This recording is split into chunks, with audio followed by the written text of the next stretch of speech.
Dhanik Bharat educational institutions inter IIT JEE NEET admission open. Hello guys, welcome to it's UTV. నేను మీ నందు. రీసెంట్గా మనం తమిళనాడు ఎలక్షన్స్లో ఏం జరుగుతుందో చూస్తూనే ఉన్నాం.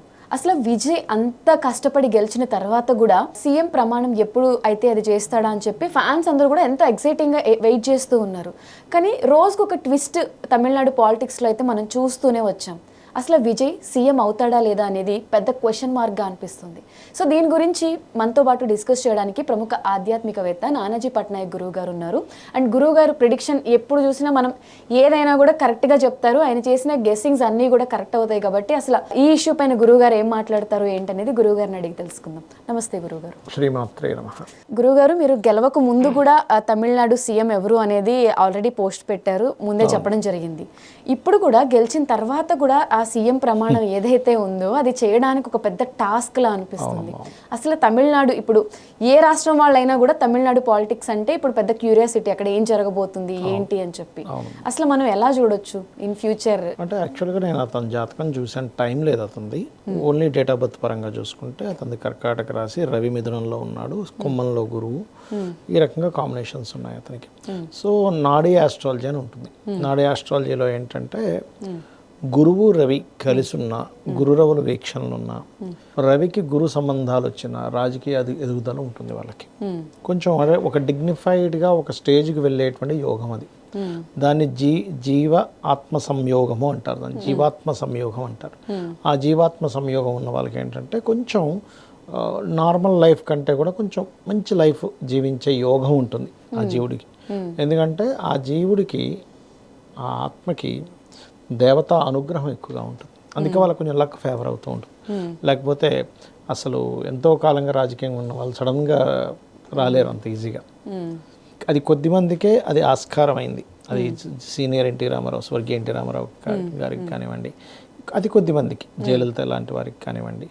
ఇప్పుడు మనం చూసుకుంటే అయితే దీనికి కారణం ఒకటి అదృష్టం అయితే, రెండవది చేంజింగ్ టైం అని ఉంటుంది. అంటే ప్రతి రాజకీయ ఒక్కొక్క రాష్ట్రానికి ఒక చేంజ్ కావాలని జనాలు కోరుకునే సమయం అది. కరెక్ట్ టైంలో అక్కడ విజయ్ పార్టిసిపేట్ చేయడం, ఆ చేంజ్ కోరుకునే టైంలో ఇన్ని సంవత్సరాల నుంచి వెళ్తున్నాయి కదా, సంథింగ్ చేంజ్ కావాలి, అదొకటి. ప్లస్ ఎక్కువ పథకాలు కూడా ఎక్కువ పెట్టాడు. ఈ రెండు ప్లస్ అయ్యాయి అక్కడ చెప్పాలంటే. మరి ఎందుకు ఇప్పుడు ఇలా అవుతుంది, తర్జన భర్జన అవుతుంది? అసలు గెలిచాడంటే టక్కనే అయిపోతారు, ఇంత టైం పట్టదు అసలు. ఎందుకు అవుతుందంటే ఈయనకి శుక్రకేతువుల సంబంధం ఉంది జాతకంలో. సో రవి నుంచి, అంటే రాజ్యకారకుడైన రవి నుంచి పంచమాధిపతి, అంటే రవి మిథునంలో ఉండి పంచమాధిపతి శుక్రుడు కేతుతో ఉన్నప్పుడు కొంచెం స్త్రీ మూలకంగా, అందుకే చూడండి జీవిత భాగస్వామితో దూరం అవ్వడం, డివోర్స్, లేకపోతే ఇట్లా రాజకీయంగా మనం రావాల్సిన ఒక సుఖం, అంటే ఒక హ్యాపీనెస్ రావాల్సింది అడ్డంకపడి రావడం అనమాట. ఇది ఖచ్చితంగా అవుతాడు, అందులో ఎటువంటి సందేహం లేదు. ఈయనే సీఎం అవుతాడు. ఇది మళ్ళీ వేరే పార్టీలు ఏవో కలిసిపోయి ఈయన పక్క దోసేస్తారనుకుంటున్నారు, అంత లేదు. అవ్వలేడు అంటున్నారు, కానీ లేదు, అవుతారు. ఎందుకంటే ఫస్ట్ ప్రియారిటీ ఈయనకే ఇస్తారు. కాకపోతే ఏంటంటే ఇది అయ్యే వరకు కొంచెం తర్జన భర్జన, ఈ 1-2 డేస్లో సెట్ అయిపోతుంది. అది నో నీడ్ టు వరీ, దాని గురించి టెన్షన్ పడాల్సిన అవసరం లేదు.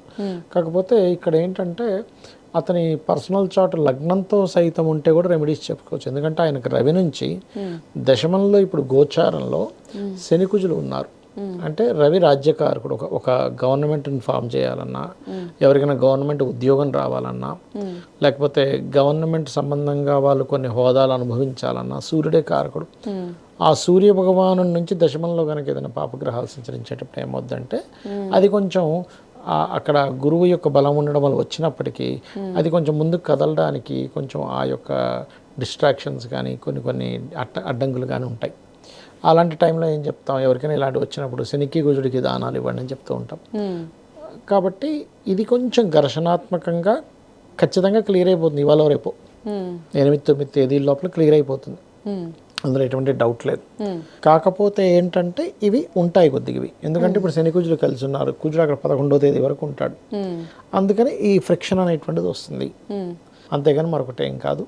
ఇంకోటి ఏంటంటే ఇక్కడ ఈ విజయ్ అయినందుకు మొత్తం యావత్ భారతదేశం, మొత్తం ప్రపంచం కూడా రెండు విషయాలు ఖచ్చితంగా నేర్చుకుంటుంది.